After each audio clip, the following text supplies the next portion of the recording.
چشماش یه دنیای رنگین رو داره، دل من به جز اون که دردی نداره. نه هستش و حتی نمیاد سراغم نباشه، نمیخوام که بارون بباره.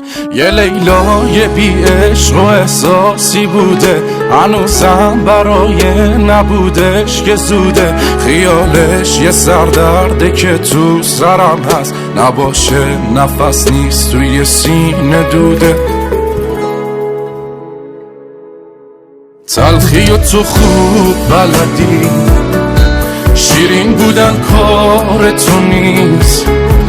روزای خوبت با منه که دیگه قسمت تو نیست. تلخی و تو خوب بلدی، شیرین بودن کار تو نیست.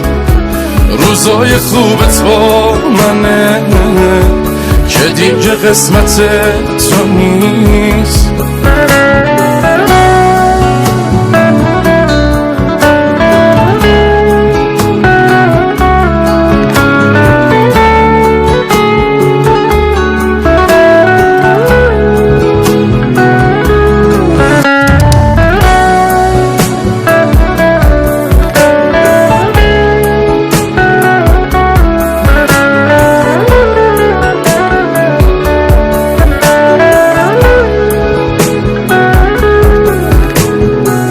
من دیوونه رو تو دیوونه کردی، قبلا درمون الان دردی.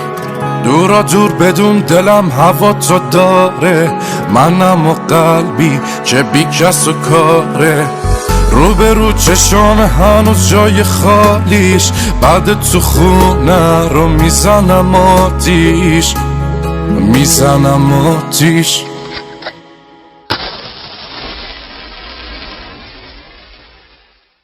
تلخی و تو خوب بلدی، شیرین بودن کار تو نیست. روزای خوبت با منه که دیگه قسمت تو نیست.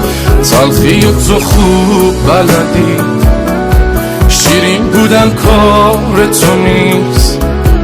روزای خوبت با منه که دیگه قسمت تو نیست.